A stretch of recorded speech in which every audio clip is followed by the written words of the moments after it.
To everyone, welcome. Welcome to EPIC, the Irish Emigration Museum. My name is Patrick Green, and I am the Director of the Museum and its CEO. So all of us from EPIC are delighted that the Royal Irish Academy chose EPIC for the launch of Irish Lives in America. It's a wonderful book. There's a poignant aspect to this event. 5 of us here this evening are related to Neville Isdell, who ran the Royal Irish Academy for 16 years in the 1980s and the 1990s. And I have very fond memories of visiting her there at the Academy when I was a great deal younger than I am now. Welcome to the launch of Irish Lives in America, edited by Liz Evers and Niav Gallagher. To do the next stage of this process, I'd like to welcome Neville Isdell.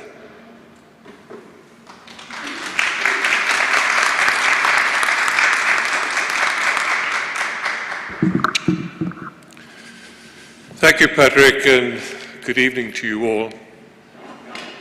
I'm really thrilled to be here tonight. Patrick's given away part of it because this is sort of almost a family event. And the linkage with the Royal Irish Academy, I had a wonderful visit there. I guess it was 7, 8 years ago. It's too long and I need to go back. So there's a number of linkages which mean that I'm standing here tonight to be honored to ask to launch a really wonderful book about Irish lives in America. And there's a congruence here with EPIC as well, and the story that it tells. They're congruent stories. And the story is one that, to me, is very special. Now, you can hear I've lost my Irish accent. I was actually born in Northern Ireland, really, but I've lost that. But as I've moved around the world, and I've worked in 11 countries on 5 continents, lived in them, and as I traveled other places, I really discovered the uniqueness of being Irish and what that meant. And part of it was my now anodyne accent, and people would say, where are you from? And I would say, Ireland. They said, oh, you're Irish. Oh, yes, well, I've got an uncle or whatever. But the reaction was a really positive one. And I won't mention any other countries, but if I said I was from one beginning with an E, they would say, oh, really? Yes, okay. And that mark of the specialness that is perceived and is real in terms of the way that Irish people relate to the world and relate to other people is what really made me think about this museum.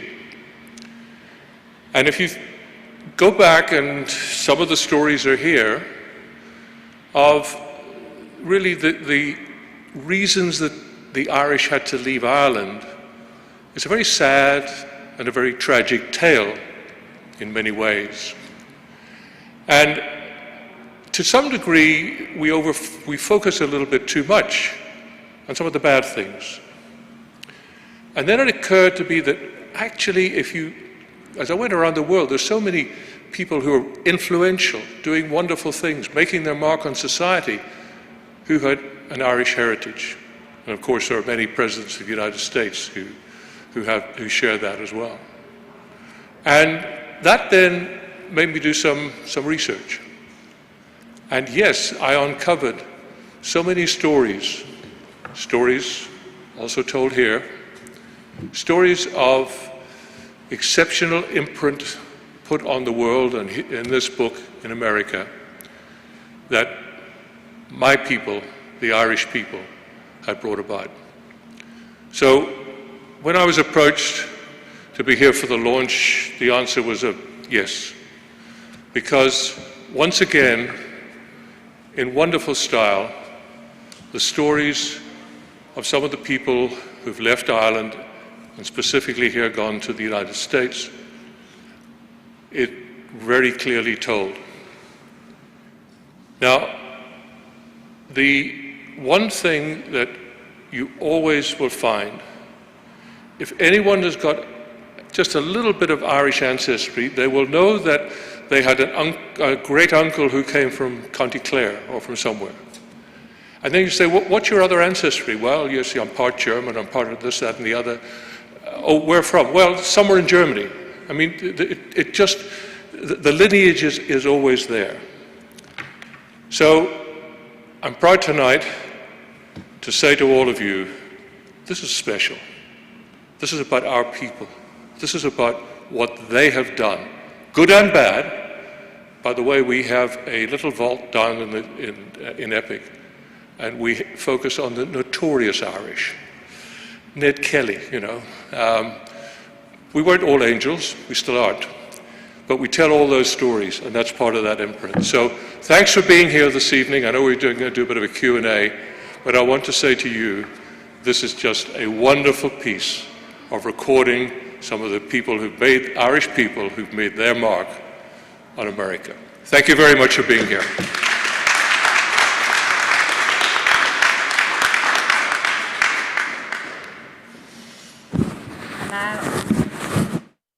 I'd like to call on Niav Gallagher, one of the editors of Irish Lives in America.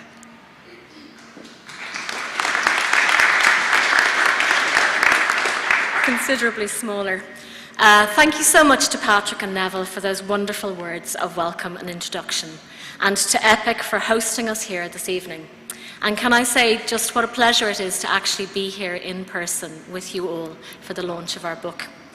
When Liz and I conceived the idea for the book in 2019, we had no idea we would be launching it in the middle of a global pandemic.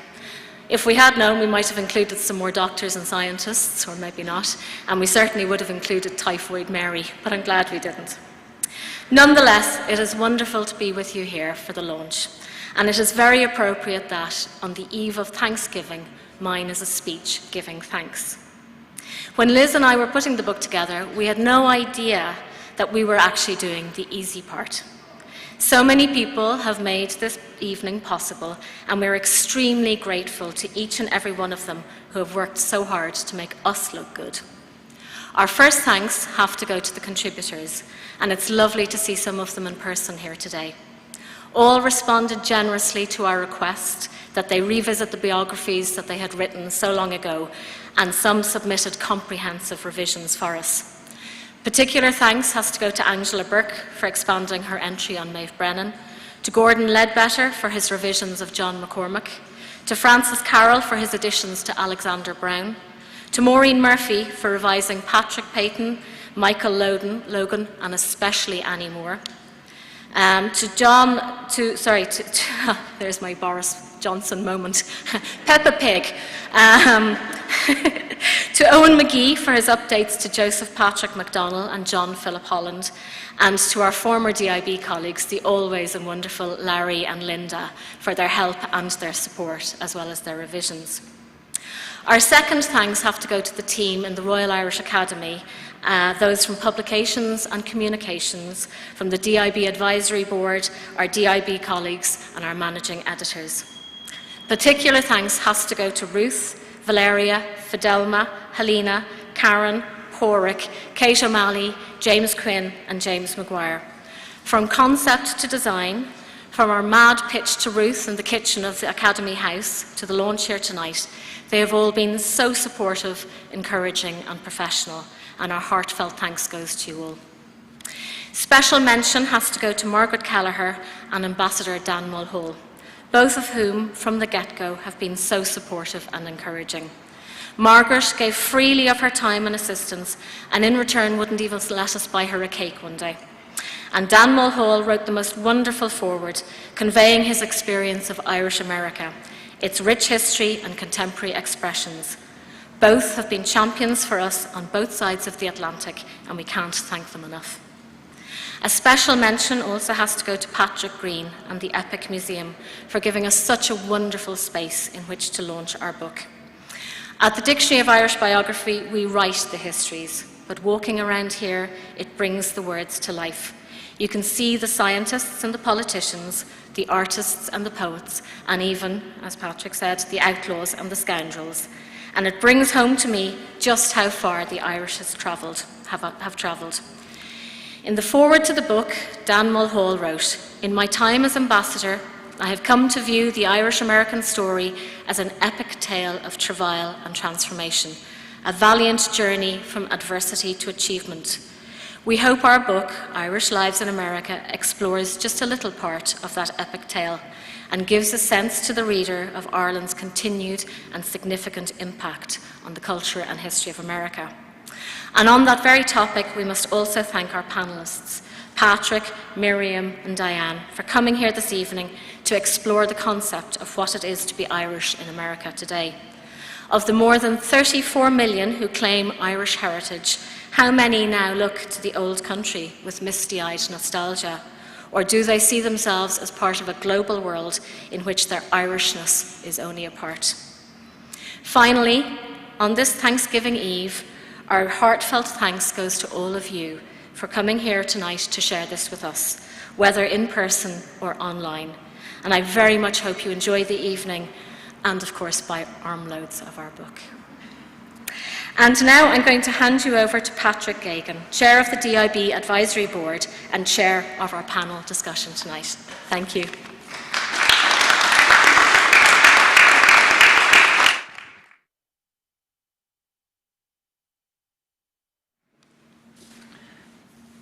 Thank you very much. Well, you are very welcome. We've heard some wonderful words already about this magnificent building that we're in, what EPIC represents, and also then the contribution that Irish lives of all kinds have made to America. And that's some of the things we're going to tease out with our panel. The theme for this discussion is Irish Lives in America, Underdogs or Overlords.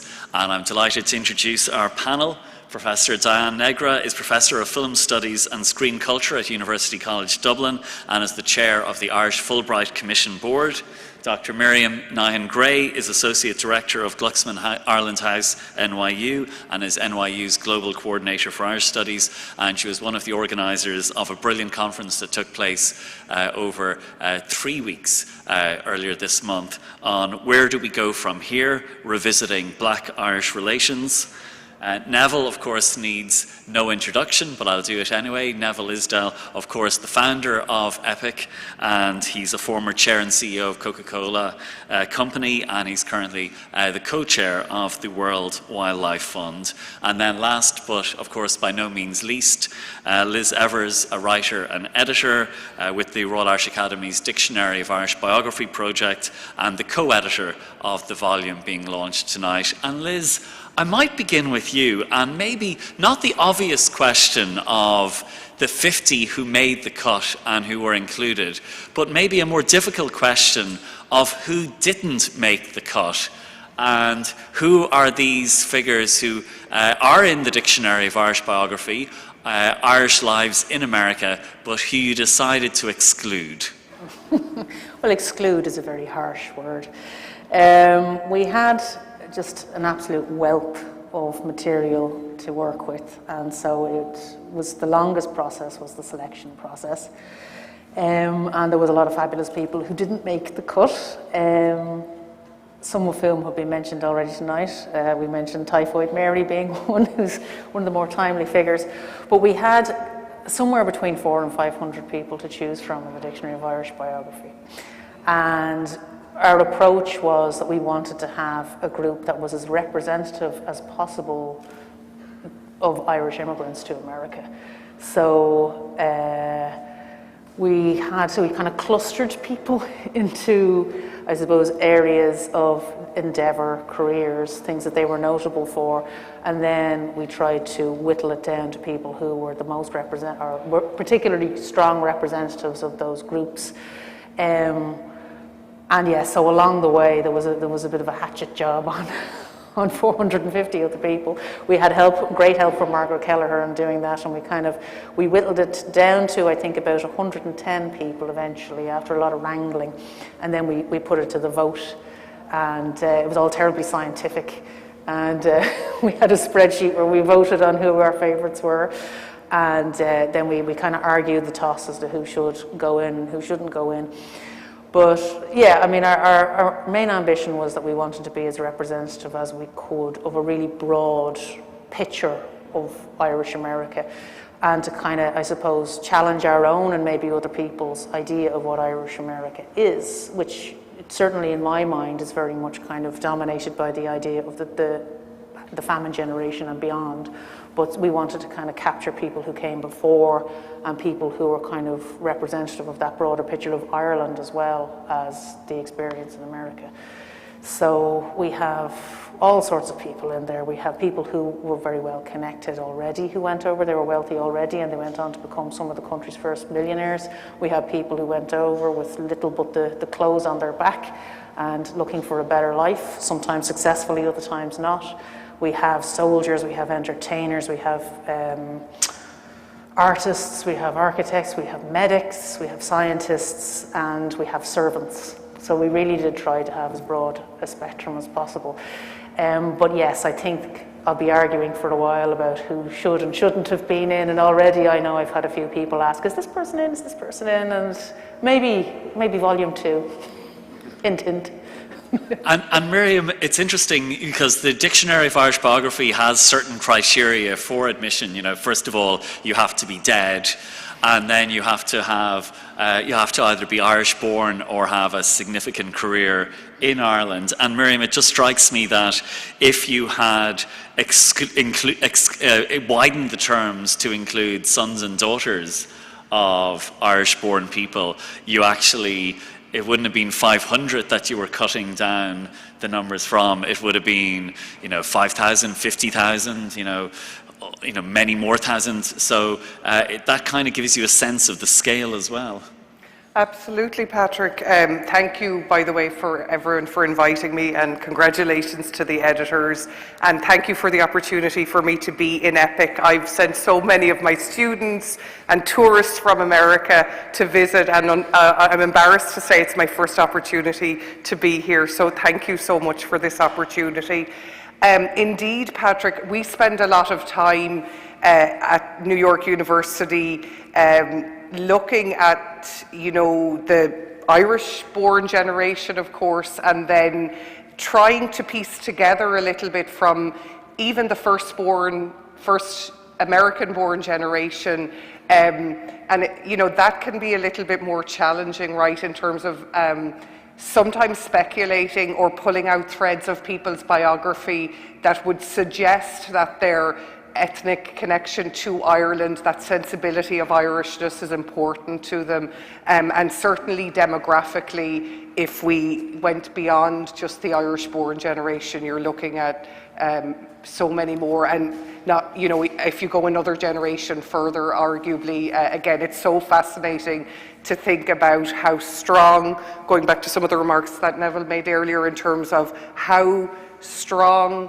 Irish ethnicity is in particular in the American context. It's something that we take a little bit for granted, I think, in the Irish context. It's not the same across all ethnic and racial groups in the United States, and that's something that's really interesting to ponder. And Diane, it's a very interesting way of framing the discussion, underdogs or overlords. And I suppose there are some entries that there may be clear underdogs, others may be overlords, some maybe aren't easy to categorize. And it's also interesting to see, I know you're involved in this Modalities of Irishness project, that it's interesting to see how maybe these definitions maybe change. I think they are changing, and first let me say how happy I am to play a small role in celebrating this book, which is just a wonderful achievement on so many levels. It gives us an opportunity to reflect on all of the kind of diverse contributions to American culture that Irish people have made. But you're exactly right that I think that we're in a moment of really marked change on so many levels in American life.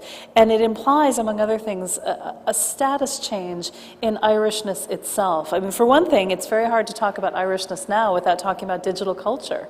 You know, people take in information, for example, about Ireland from Facebook more than any other source. So we're in a very different moment just in terms of the prevalence of sort of digital culture on many levels.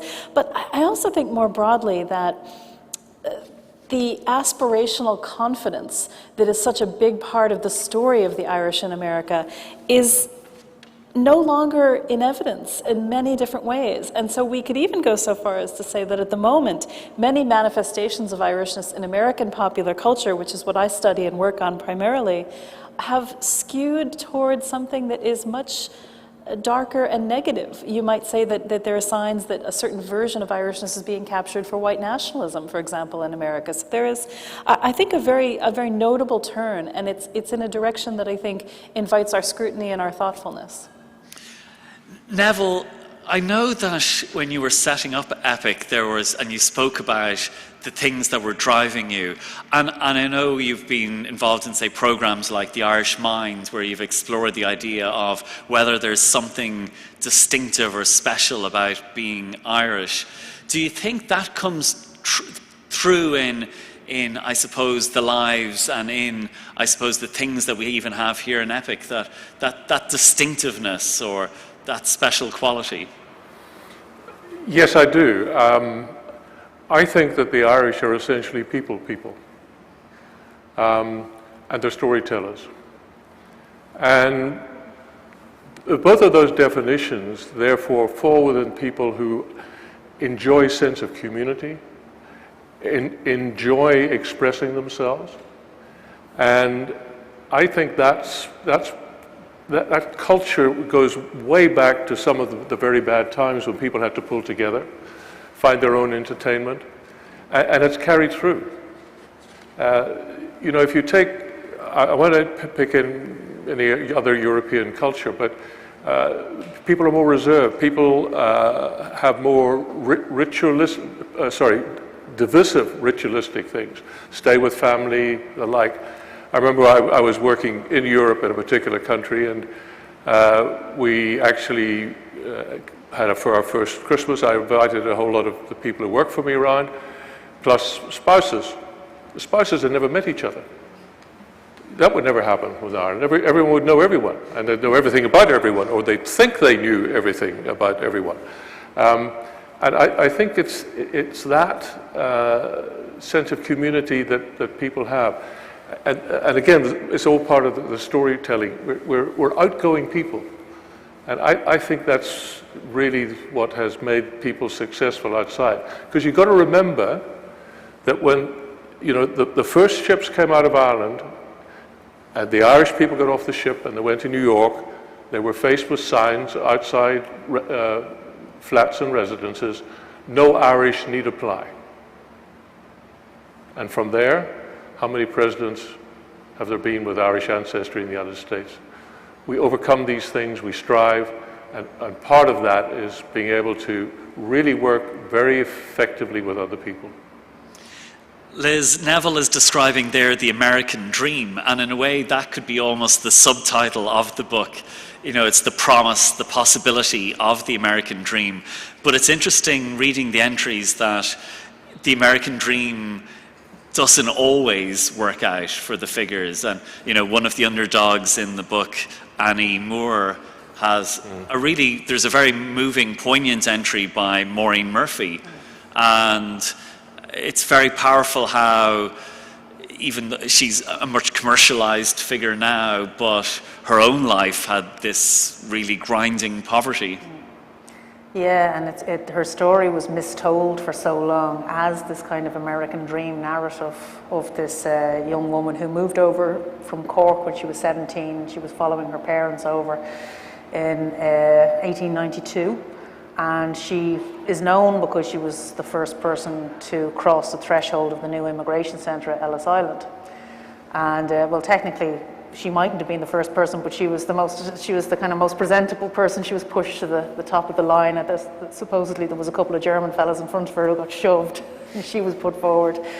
So all the local dignitaries were there, and there was a big celebration, because obviously it was the Immigration Centre was opening, and it was this bold promise of, you know, setting forth on American soil and starting your new life. And so Annie was the first one through, and she was given a commemorative $10 coin, a gold coin. She had her name in the papers, and off she went. And so then the story that followed was that she headed west to Indiana, and then that she made her way eventually to Texas. Somewhere along the way, she married a descendant of, or at least a relation of Daniel O'Connell, and then she died at the age of 50 in Waco, Texas, when she was hit by a streetcar in a tragic accident. Turns out that wasn't her at all. But for years, that was the story that was told, and it was only corrected in the noughties by a couple of genealogists when they started digging.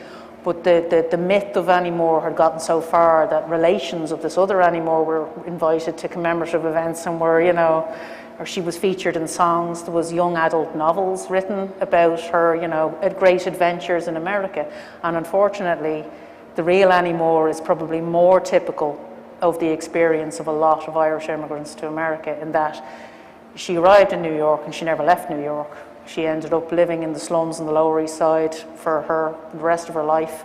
She married another immigrant from Germany who worked in the Fulton Street fish market. They had 11 children, 6 of whom died.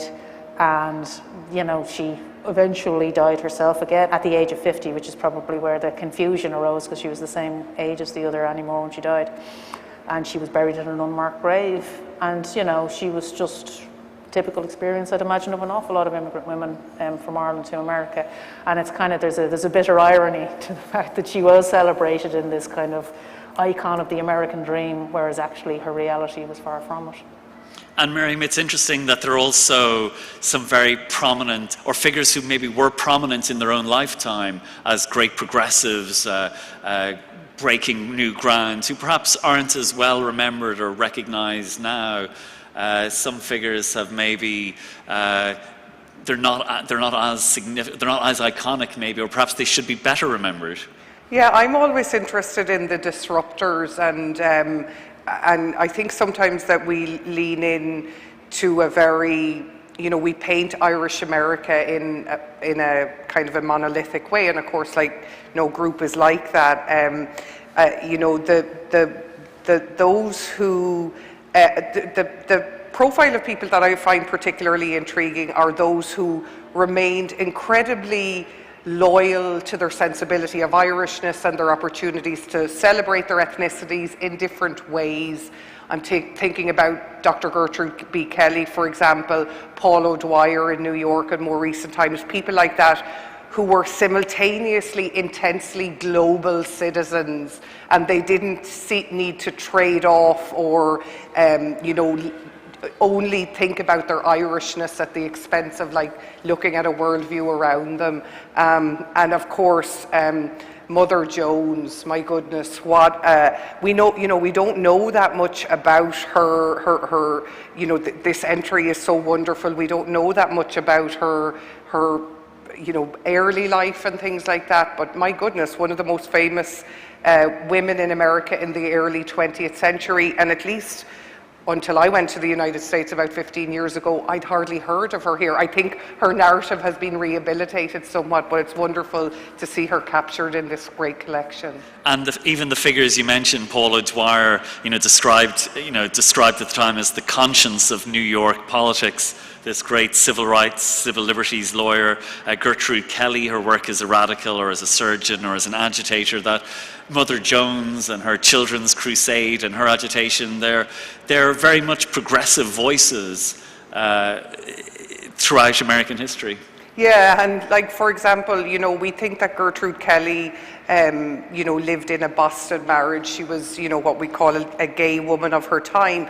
And what I like about how we fit her into the context of her life is that didn't seem at odds with how she wore her Irishness or interacted with the Irish community, which is not initially what one might expect of this woman operating in New York Irish circles 100 years ago. So these individual biographical narratives are so much fun to pull out and think about and link to these wider themes, in particular, in as much as they speak to, you know, how we look back on the historical examples that Diane's work draws on for the present. And I wondered, though, Miriam, when you also look at the themes that were being explored in your conference earlier this month, is there also the darker side as well, that it's the progressive voices, but then there's the voices that are more regressive and opposed to broadening out the American dream to others? Yeah, I mean, you know, the Irish are everywhere in the American experience over the last couple of 100 years. So sometimes people will be surprised when you say, well, you know, some Irish people who went to the United States were involved in slavery. They had enslaved people.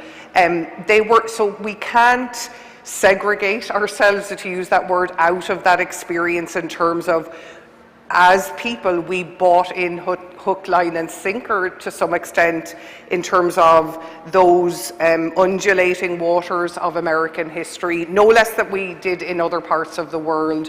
So yes, there absolutely are those dark sides to our history that really works like this give us a great foundation to shed light on those darknesses and bring some conversation around difficult topics, because they're probably more important than the celebratory ones at times. And that does very much connect with your work, and goes back to something Neville said, that in the past Irishness was maybe a badge of inferiority, whereas perhaps now Irishness has become maybe something that's an elite status perhaps to have. This has been striking me more and more lately when I'm in the States, and I'm there quite a bit. In fact, what stands out in my mind most recently was the summer of 2020, when I found myself in a very affluent part of Long Island, where there were sort of multi-million-dollar beach homes on the South Shore, and looking down a sort of a small coastal area. In front of these houses, every other one had an Irish flag in front of it. And I do think that if we're going to really understand how Irishness is working right now in American life, we have to be prepared to adjust something which Americans themselves hang on to, which is the idea of the Irish, and it's a fully historically justified narrative, of the Irish as striving, as kind of exemplary figures in the American story of people who made their way, who, you know, over generations, generally tended to be able to move ahead and secure a very significant place in American life. But if we're going to talk about Irishness now, I do think we have to increasingly look at elite, well, what I would call elite studies. It's a sort of branch of sociology, but work that tries to figure out how wealthy people in America tell their own stories. And I think Irishness is often very important to this class of person who looks back and remembers, you know, difficult journeys from this country, remembers difficult years trying to get by in the country, this kind of thing, and feels that their position is now fully justified because they can reference that history. And you showed me a remarkable image of a skull, and there was the Irish cap, and it was the connection between the Irishness and kind of much darker imagery. Yeah, well, this is another, I think, really fascinating development. And again, I tend to, as you see, I sometimes get prompted toward different research ideas by experiences that I kind of have on the ground. And I was standing in a shop last summer in New York, and the man beside me had an Irish to the bone T-shirt, and the image is a kind of a skull. I don't know if you've seen this, Miriam, but with a sort of a grinning skull face with a pipe or a cap or shamrock images around it, this kind of thing. So this kind of new iconography sloganizes itself by saying Irish to the bone, implying a kind of an innate Irishness that can never be traded away. But it also then draws in something that I would think of as being necropolitical. In other words, this imagery is speaking a kind of a disenfranchised white working class Americanism, but it's also making recourse to Irishness as kind of like a supplemental discourse to that. In other words, it's referencing a history of Irish striving in America, but it's mixing, it creates this kind of functional paradox of both the image of the congenial and jaunty Irishness that you see in, old Bing Crosby movies, for example, but then it also insists through its emphasis on skulls and skeletons on that being a kind of a moribund state. So I hope it's clear that I think Irishness is in this really interesting state of development at the moment, but it's capable now of being this kind of sliding signifier, and it's mixing its metaphors in all kinds of ways, from things that are recognizably of the past and a generally happier story of Irishness into something that I think is shading it into more grim territory, partly as a recognition of just how unequal American society is becoming. Neville, when you've mentioned traveling around different continents, working in different parts of the world, seeing getting insights into different nationalities, would there be a book launched, German Lives in America or French Lives in America? Would there be that same interest in and maybe the same sense of pride in cataloguing the contributions of people from these other countries in somewhere like the United States? Or is this something unique and distinctive about us in Ireland, that we love to look back and write these histories and make these connections? Well, I mean, I'm biased in this, so, you know what I'm probably going to say, right? I do think that's true, and as a validator of what we're saying here about Irish specialness, and I know the book is about Irish in America, but I was brought up from the age of 10 when I left Ireland in Africa, and it's the same in Africa, and it's the same with African nations, because the priests, the nuns, the teachers, the lawyers that helped the independence-seeking Africans, they were Irish. And so I'm hopping away from the book, but as a validation of the qualities that we're talking about in America, I saw them in Africa at the same time. So that's why I do harp on about there's a level of specialness. Now, I'm not saying that everyone that went to America was well received or was someone who added positively to society. We've got all the bad ones, and that's true of Irish around the world.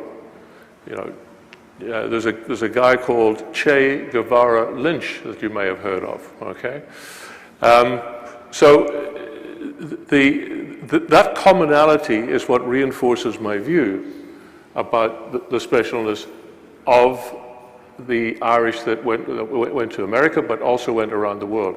And the phrase that I've used with regard to EPIC is not that all the Irish were successful, but that the Irish immigrants punched above their weight.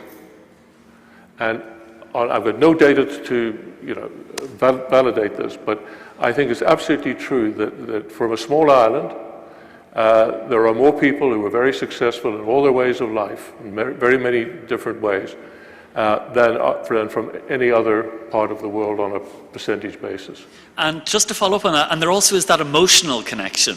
Even you saw it with President Biden calling the Taoiseach to congratulate him on the win against the All Blacks, and he called the Irish team then as well. That I don't think you would see that for other countries or other achievements, that people feel it emotionally when the connection is there in a very different way, I think, than perhaps you see other ways.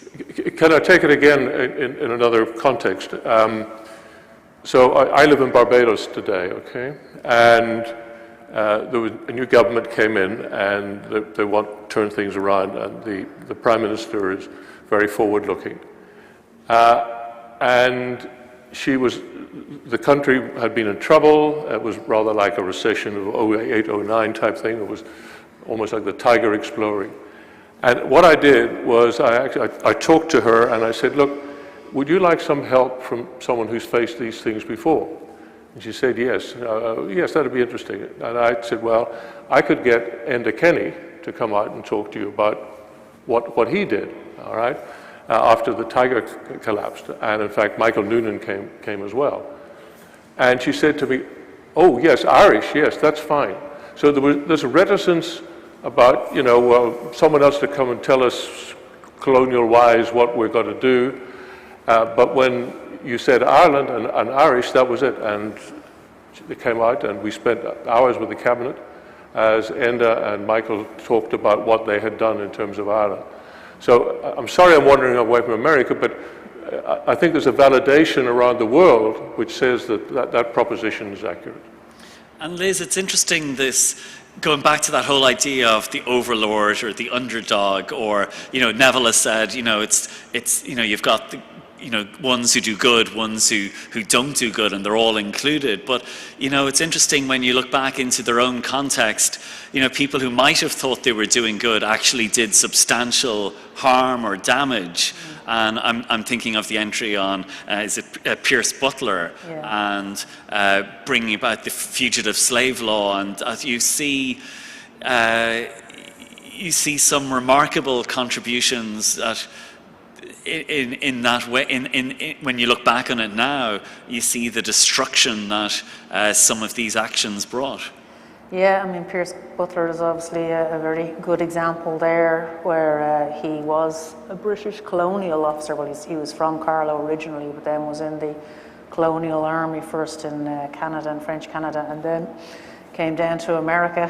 And when he left the army, then he married into the kind of slave-owning elite of South Carolina, and had huge tracts of lands, and he was had a lot of slaves himself.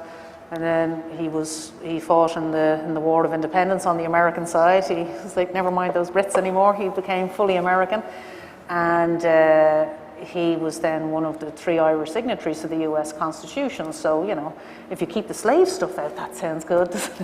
But his biggest contribution, I suppose, to the Constitution was the inclusion of the Fugitive Slave Clause, which very much enshrined the slave as property. And so if a slave escaped into another state from the one they were being held in, they had to be returned to their owner, which obviously is a fairly horrifying legacy. But those were the conditions of the time. He was, protecting his interests and the interests of his family and of his fellow immigrants as well. But there's a few people like that in the book who maybe it's not explicitly teased out the negative impact, but it's implied. Another person will be Alexander Brown, who was an incredibly successful businessman. And he moved over. He was fairly well connected anyway, and he moved over and was he was importing linen from Ireland, and then he started exporting tobacco and cotton, and this was the early 19th century. We have some company. That was in the early 19th century, so we can guess how that stuff was produced. And so he was very much enriched by the institution of slavery, but he also made huge contributions to American society. He opened one of the first railroads, the Baltimore to Ohio line. He opened private banks. They were the first of their kind in the country as well, but it was, probably in his mind this was all great work, but the legacy is quite a dark one. And some of the scouts that we have we have 2 scouts in the book who would have opened up the western frontier and brought settlers into land that was someone else's land, and then of course would have contributed to the disenfranchisement of Native Americans.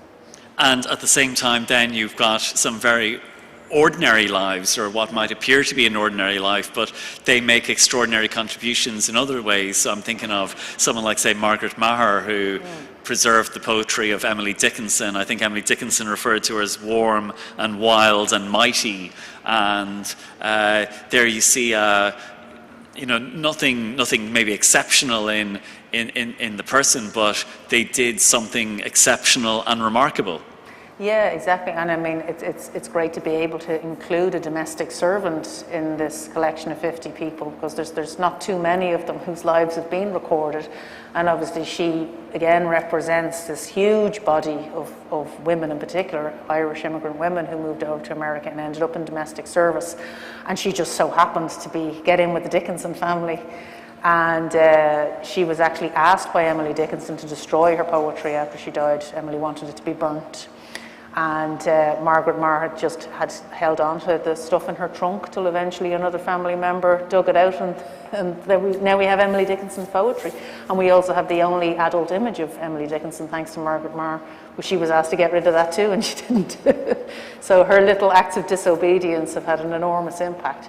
But otherwise, her name would have been lost, I think, to history.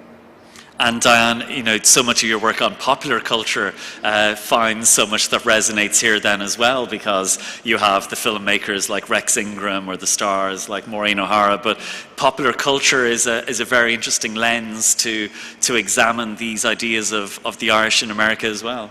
I love the entry on Rex Ingram. That's kind of my favorite one. And I think because, Ingram, who for those who haven't had a chance to go through the book closely yet, was just an extraordinary figure in early Hollywood. And, this kind of sense of maybe in some ways he was too principled to last in Hollywood. And even though he made acclaimed films like Four Horsemen of the Apocalypse and things like this, he didn't linger. And he wound up setting up shop for himself as a filmmaker in Nice, in the south of France, quite remarkably. So I think one of the kind of things that I get from this book is and I'm so happy that you included, the lives of domestic workers and things like this. Seems to me a vital intervention, but this kind of sense that across an enormous spectrum, that you're talking about people who were celebrated in their own time, people who, came to be celebrated later in some cases, or their contributions recognized later, but also people who never had any level of acclaim whatsoever. Rex Ingram is such an interesting case for me because even though he did enjoy,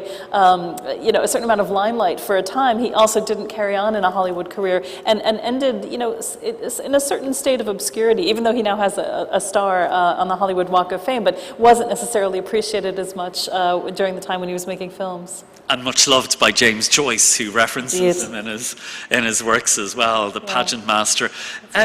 Miriam, is there ever a sense that any of these Irish Americans then see themselves as having a role in building a bridge between the United States and Ireland? Is there a sense that they feel a kind of responsibility or take up a responsibility there?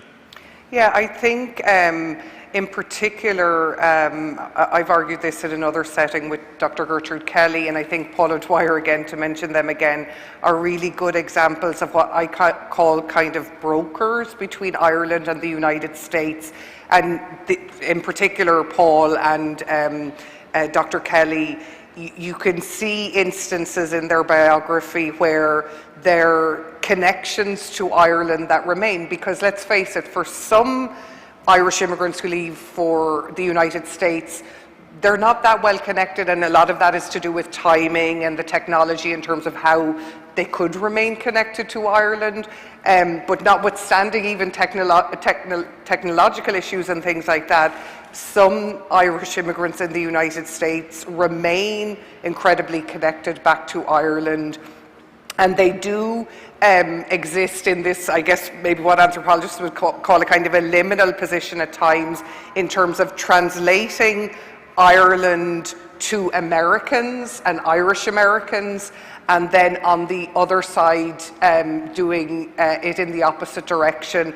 And these tend to be very well-placed individuals who are very actively connecting back to Ireland on political issues, on social issues, on cultural issues, whatever they may be, and they really form a really important kind of connectivity in that Atlantic space that is so well drawn out in some of these biographies in particular. And Liz, your co-editor mentioned the wonderful foreword by our ambassador in the United States, Dan Mulhall, and he talks about some of the figures like Thomas Francis Meagher and some of these other figures who had a huge impact on generations of Irish American politicians, people like John F. Kennedy, people who Kennedy referenced when he was speaking at the Oireachtas on his visit to Ireland. And I think the ambassador very much captures, again, on the emotional level, what these connections mean for them at the time, but also I think what it means for people nowadays. Yeah, absolutely. He was very well placed to do the forward. We're very grateful that he did, and it's a very generous and warmly put forward.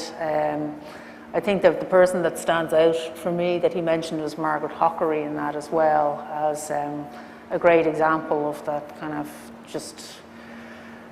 She was a very ordinary person who went on to achieve great things, and he kind of says it in the same breath as the likes of Thomas Francis Meagher, and the fact that 23 of the 46 presidents of America have been of Irish heritage. And it is just that broad sweep of influence is really incredible, that you can have someone that's out. Margaret Hockery obviously was just a regular immigrant who went on to become quite wealthy through her establishing a bakery and a dairy, and then, you know, it was entirely philanthropic. She never kept a penny for herself. Everything was given to build orphanages and to feed people, including during the Civil War. So yeah, I mean, it was his introduction is just beautiful and really encapsulates his experience of going around America and being kind of the figurehead for Ireland with the people that he's met, and just this real sense of just impact, you know, that everywhere has been touched by every building, every city, that there's a kind of an imprint of Ireland on it. Some wonderful headings in the book that you've used: frontier, politics, business, stage and screen, medicine, and then STEM and technology, all part, lives of conscience, art and architecture, and print. And I wonder, when you and Niamh were working on, you know, your long list and then your shorter list and then the eventual results, I wonder, were you thinking of perhaps some of the tensions that we've been kind of exploring here tonight, in terms of that? I didn't come up with the framing of the underdog and overlord, but we've been very much seeing, I think it was probably to tease out some of those tensions between those who made a positive contribution, those who didn't, those who were downtrodden, and those who were perhaps trotting down on others, those who achieved great success and others who perhaps had a significant life, but perhaps without that success. You know, different faces of the American dream, in some cases perhaps contributing to an American nightmare. I wonder, were you aware, and were you and Niamh conscious of this, that maybe the tension between different types of entries, those who succeeded massively, those who perhaps were crushed by the experience, those who did good, those who had a more mixed or a darker legacy? Yeah, we did want to have it as a balanced view, rather than it being a kind of a best of.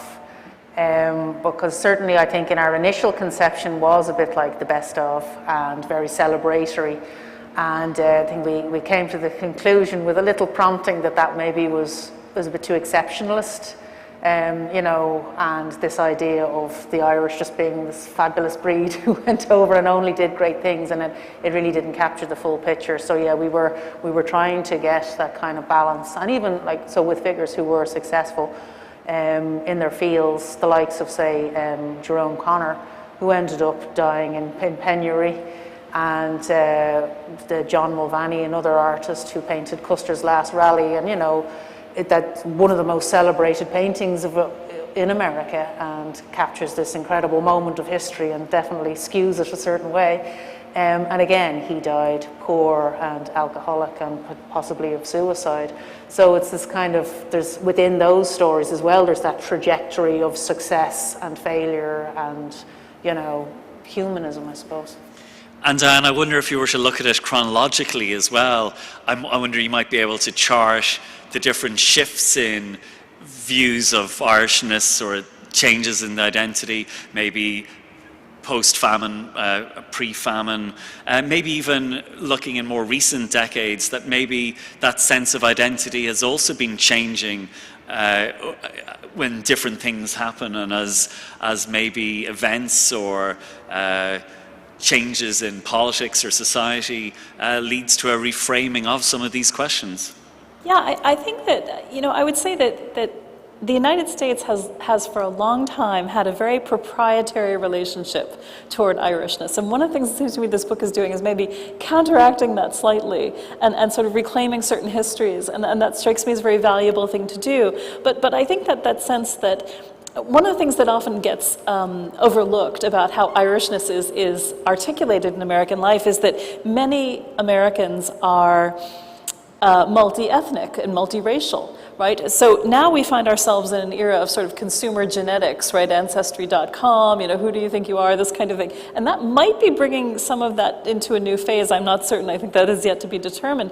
But it has often been the case, and this is one of the things that drew me to want to study Irishness in the first place, is that when you ask Americans who don't necessarily know their particular ethnic background, which is very common, they often elect Irishness. They choose Irishness from among the constituent ethnicities that they are made of.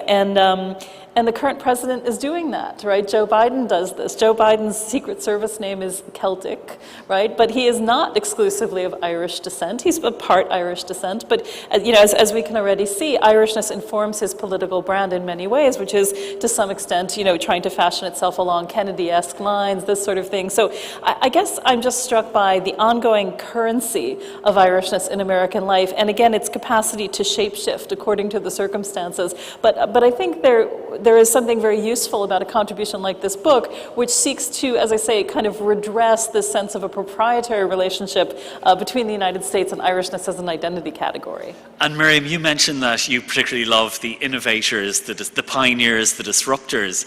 A very interesting one was Richard Kyle Fox, who was the pioneer of tabloid journalism. I know, who knew? And he apparently, this one I was reading earlier, really enjoying dipping in and out of it. He died, we're just past his 100th anniversary of his death. He's buried in apparently a fancy mausoleum in Woodlawn Cemetery in the Bronx. I must check it out sometime. Who knew? That's what I keep, every time I pick up this book, I'm like, who knew? And I spent the last 15 years, trying to find people like the people who were collected together in this collection. And he also helped popularize boxing in America. Yeah. So he's both in it for the boxing and for the tabloid journalism. He gets almost 2 reasons to be included. Awarded up there with Don King, in terms of promoting of boxing. So the variable, and we come at an important time demographically in terms of the United States. The United States as it exists today, we come in big numbers, we speak English, we are white, we move up that ladder, and it is not to say that we don't come up against it when we come in. And I do think, to Neville's point, in terms of some of our societal and cultural values as we replicate them in the United States, serve us very well. And remember that the 50 people in this and the couple of hundred in the Dictionary of Irish Biography more generally are not representative at all of the thousands and millions of Irish immigrants who just went there and had very quote-unquote ordinary lives. But these, the selection in this collection and what the Dictionary of Irish Biography does more generally gives us, as an educator in the United States, it gives us great pathways in terms of further research, further exploration, and informing some of the historical events and setting that inform, for example, the likes of Diane's work today. And Neville, it goes back to what you say about storytelling. There are great stories here, and I think the real thing that's coming out is that there are very different types of stories. Yes, but I want to go to broader context as well about the relationship between being Irish and the United States. There's only one country in the world that has its National Day celebrated, where its presidential house is lit green, and where people walk down the streets, half of them not even Irish, by the way, pretending to be Irish. So what does that say about the imprint of the Irish upon the United States of America? And then you go to something else. You go to bluegrass. You go to country music. Where are the roots? It's Irish music. So these stories are microcosms of the good and the bad, the unfortunate and the successful, which are wonderful. But what their brothers and sisters and others have created is a very different place in the psyche of America for the Irish people and for the island of Ireland. And I think the two examples I've given you just show the breadth of that impact coming from a small island. And Miriam and Diane, I wonder, it's something that's often said, and I wonder in your experiences, is it true that Irish consume more history than people of other countries, that we seem to have this insatiable appetite for the past, for these stories, for these connections? I don't know, is certainly if you look at bookstores in Ireland compared to bookstores elsewhere, there can be huge Irish history, world history sections that they're definitely, or is that just our own perception of it? I don't know. I'm an Irish person in the United States. Diane's an American here in Ireland studying us. I do think that the scale, it makes a big difference as well, Patrick. I do think we are, some would argue, obsessed with our history. Our history is very present in our daily lives in comparison to the American sensibility. I don't know, Diane, if you would disagree in terms of forward-looking and individualism. We're very much shaped by our history here and our geography as a small island. For the pre-pandemic, I heard a remarkable statistic, which I think I'm remembering correctly. There are 250 academic university presses in the United States alone. Just think about that in terms of the scale. Our scale here is so much smaller, and I think the access, the reach, the engagement with the public is very vibrant. I don't know if you disagree, Diane. No, I completely agree. And I think one of the things that I love about living in Ireland is how bibliophilic and cinephilic as well, Irish people often are. And so, yeah, I do think in general, it's hard to speak in any other than just very general terms on these kinds of matters. But yeah, I think in general, there is that kind of curiosity in this, because, and I can remember not long after I moved to this country getting into a taxi and being asked, of course, what part of America I was from. And when I said where I was from, the taxi driver said, "Oh, let me tell you a story." And he proceeded to recount this story about the next town over from where I grew up in New York. And so those kinds of like micro forms of knowledge can be very powerful and potent on lots of different levels. But yeah, I guess I'm struck by the fact that Irishness for a lot of Americans is linked with this fantasy of an intact homeland, of a place, Ireland, that never changes. And then there are these interesting things that happen sometimes when tourists come here, or people who have done genealogy in their family or have a name that they want to track, this kind of thing, come here, and they actually confront what Ireland is and all of its complexity and increasing diversity as well. I guess I'm also thinking a lot about just the recent effects of the pandemic and the extent to which that churn of American visitors to this country has been put on pause for the moment, and what that's going to do to this relationship at this time. I'm honestly not sure. There may be good and bad qualities to that, but that regular cross-fertilization has been interrupted in a way that none of us have known before, and that may present a kind of an opportunity for a recalibration of certain things. It's not really anything other than just a speculation at this point, but I do wonder about that. Liz, as our co-editor, I'm going to leave the final word with you. And let's go back to this question that was posed, the underdogs or overlords. I almost think that if this was an exam that our undergraduates were doing, the correct answer might be not to go down either route and to maybe reconceptualize it in the way that our panel has been doing. Where would you see the story falling, or what do you think the 50 lives in the book show? That is it a multiplicity of experiences? Does it go beyond easy categorization like that? I hope so.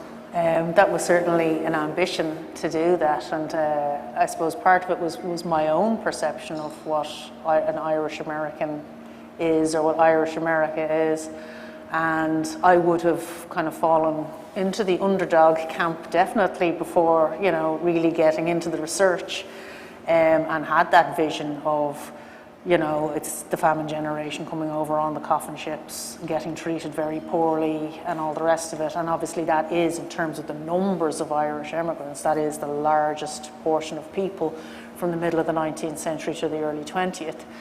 and they were fairly uniformly poor and fairly uniformly Catholic, but there was also other stories to be told. And so within the book we have Catholics, but we also have Methodists, we have Presbyterians, we have people of no religion, and we have people from all over the country. About 20 of the counties are represented, and people from different class categories, educational backgrounds, etc. So I hope that, my answer to the overlord underdog question would of course be both, and I hope that we've got there, and that's evident in the book. Okay, well, I'm going to hand back to Ruth Hegarty, who is the Royal Irish Academy's managing editor for publications. But just to say, I think what we have heard there from the discussion is a sense of how this volume makes us, not only provides 50 stories of the Irish experience in America, it also makes us think anew about the Irish contribution to the world, and also I think has a message for us today as well, and makes us think about some of these very relevant issues about identity, about our position in the world, and about the contribution we make, both positive and negative. So thank you very much to our panel, and I'll hand back to Ruth.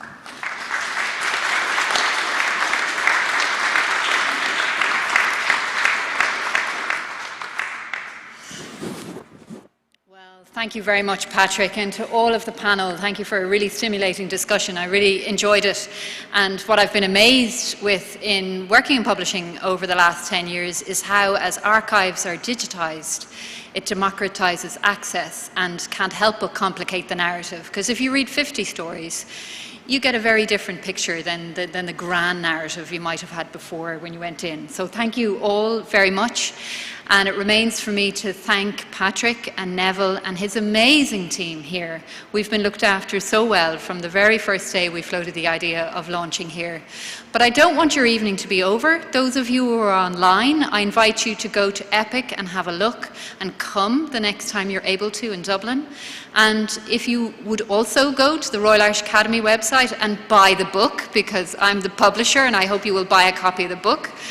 But also there, you can dip into the Dictionary of Irish Biography. You can explore 11,000 lives if you want to complicate your narrative. And for those of you who are here, Epic are staying open. They've opened the museum especially for you. So you can go downstairs and explore the museum there. And I invite you to go to the shop. Gilly and her team have kept it open for us especially. The editors have signed the book, so I hope you'll go down there. And it's not just that book that's there, but there's lots of other things there. You might be able to do a little bit of shopping in your own private shop when you're here. So it just remains for me to thank my own team, to thank Epic, and to thank all of you online and in person to come. And in honour of Irish Lives in America, I wish you all a happy Thanksgiving.